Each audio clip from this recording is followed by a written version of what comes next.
गीता के अध्यायों की कड़ी में यह 12वां अध्याय। आइए सुनते हैं। गीता की अगर हम बातों को अपने जीवन में उतारते हैं तो हमारी सारी समस्याएं, सारी चिंताएं और सारी टेंशन्स खत्म हो सकती हैं, बशर्ते कि हम इनको सुने और समझें, साथ ही साथ इनको अपने जीवन में उतारने की कोशिश करें।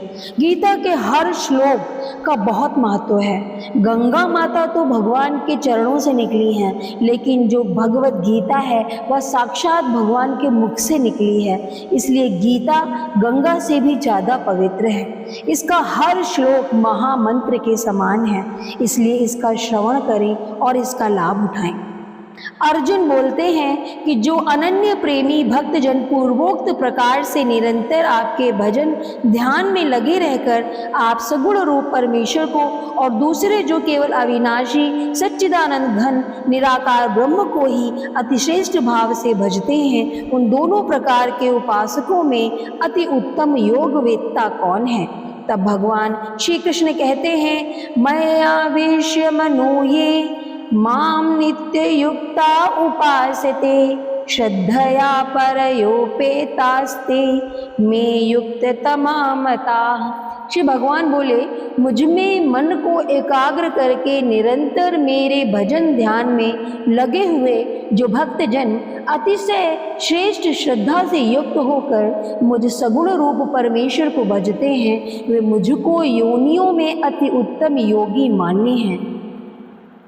परंतु जो पुरुष इंद्रियों के समुदाय को भली प्रकार वश में करके मन बुद्धि से परे सर्वव्यापी अकथनीय स्वरूप और सदा एक रस रहने वाले नित्य अचल निराकार अविनाशी सच्चिदानंद घन ब्रह्म को निरंतर एक ही भाव से ध्यान करते हुए भजते हैं, वे संपूर्ण भूतों के हित में रत और सब में समान भाव वाले योगी मुझको ही प्राप्त होते हैं।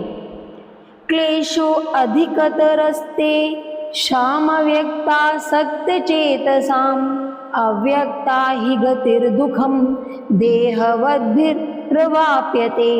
उन सच्चिदानंद घन निराकार ब्रह्म में आसक्त चित्त वाले पुरुषों के साधन में परिश्रम बहुत ज़्यादा है, क्योंकि देह के अभिमानियों के द्वारा अव्यक्त विषयक गति दुख पूर्वक प्राप्त की जाती है। ये तो सर्वाणि कर्माणि मयि सन्न्यस्य मत्पराः अनन्ये नैव योगेन माम ध्यायन्त उपासते।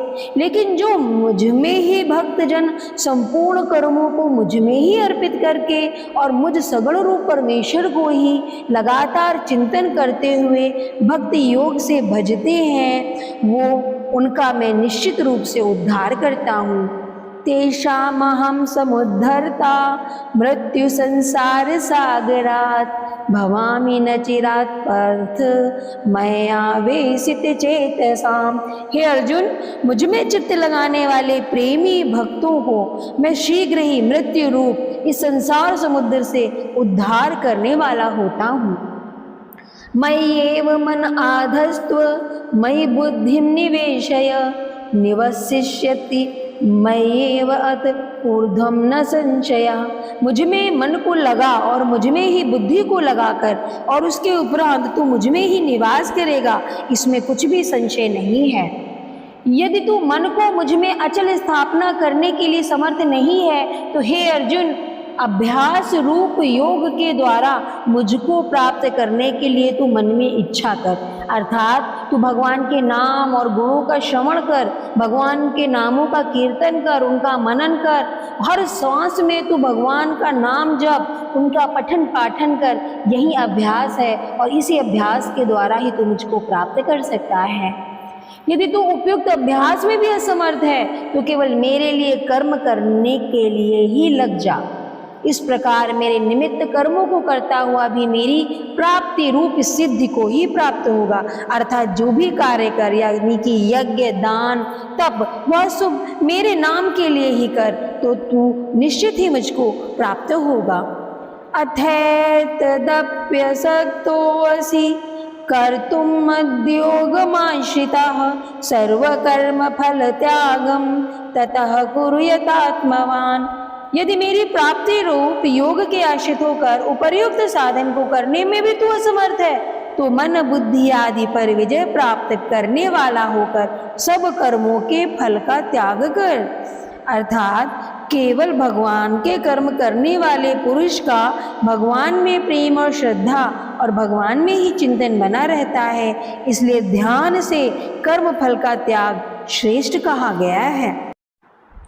मर्म को न जानकर किए हुए अभ्यास से ज्ञान श्रेष्ठ है, और ज्ञान से भी मुझ परमेश्वर के स्वरूप का ध्यान श्रेष्ठ है। यदि भगवान के स्वरूप का ध्यान किया जाए तो वह ज़्यादा श्रेष्ठ है, और ध्यान से भी सब कर्मों के फल का त्याग सर्वश्रेष्ठ है। अर्थात यदि सब कर्मों के फल का त्याग कर दें तो भगवान के ध्यान करने से भी ज़्यादा श्रेष्ठ है, क्योंकि त्याग से ही तत्काल परम शांति की प्राप्ति होती है। जो पुरुष सभी लोगों में द्वेष भाव से रहित होता है, स्वार्थ से रहित होता है, सबका प्रेमी होता है और बहुत ही दयालु होता है, तथा ममता से रहित होता है, जिसके अंदर कोई अहंकार नहीं होता, सुख और दुख में वह समत्व रहता है और क्षमावान है, अर्थात अपराध करने वालों को भी वह अभयदान देने वाला है, तथा जो निरंतर संतुष्ट रहता है और मन और इंद्रियों सहित पूरे शरीर को अपने वश में किए हुए है, और वह मुझ में दृढ़ निश्चय रखता है, वह मुझ में अर्पण किए हुए मन बुद्धि वाला मेरा भक्त मुझे बहुत प्रिय है। यस्मानो दिजते लोको लोकानो दिजते च यः हर्षा अमर्ष भयोद्वेगो उर्मुक्तो यः सच में प्रिय। जिसे कोई भी जीव उद्वेग को प्राप्त नहीं होता, और जो स्वयं भी किसी जीव से उद्वेग को प्राप्त नहीं होता, अर्थात जिसे क्रोध नहीं आता है, जिसके अंदर कोई भय नहीं है, जिसके अंदर कोई हर्ष और अमर्ष नहीं है, जिसके अंदर कोई बहुत ज़्यादा उद्वेग या उत्तेजना नहीं है, वह भक्त मुझे बहुत ही प्रिय है। अनपेक्षः शुचिर्दृक्ष उदासीनो गतिव्यथः सर्वारंभ परित्यागी यो मद्भक्तः समे प्रिय। जो पुरुष आकांक्षा से रहित होता है, बाहर और भीतर से शुद्ध होता है, चतुर होता है, जिसके अंदर कोई पक्षपात नहीं होता है और दुखों से छूटा हुआ होता है, वह सब आरंभों का त्यागी मेरा भक्त मुझको बहुत ही प्रिय है।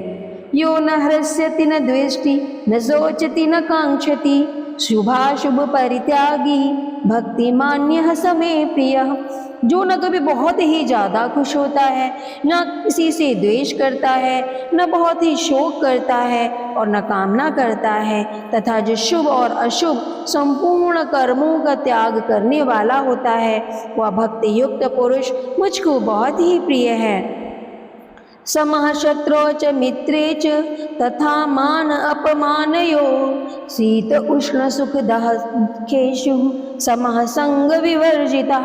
जो शत्रु मित्र में और मान अपमान में बिल्कुल समान रहता है, तथा सर्दी गर्मी सुख दुख आदि सभी द्वंद्वों में समान रहता है और किसी भी आसक्ति से रहित है, और जो निंदा और स्तुति को समान समझने वाला है, मननशील है, और जिस किसी प्रकार से भी शरीर का निर्वाह होने में सदा ही संतुष्ट रहता है और रहने के स्थान में ममता और आसक्ति से रहित है, वह स्थिर बुद्धि भक्तिमान पुरुष मुझे बहुत प्रिय है।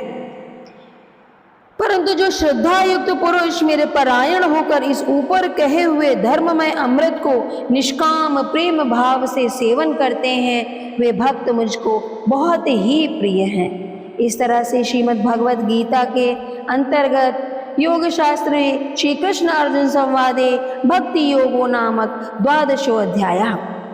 ओम नमो भगवते वासुदेवाय नमः।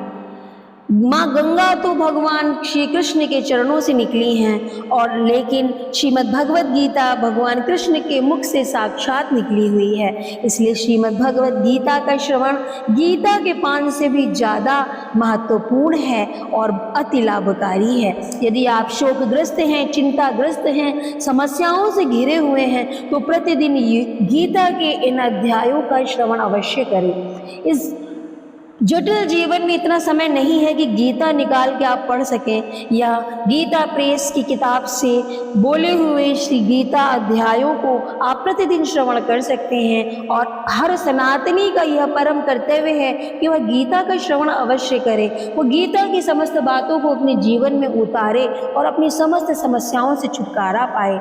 आपसे अनुरोध है कि इस गीता अमृतमयी गीता के पाठ को अधिक से अधिक अपने संबंधियों में शेयर करें, ताकि वो लोग भी गीता के पान से वंचित न रह पाएं। गीता का श्रवण नितांत आवश्यक है। ओम नमो भगवते वासुदेव।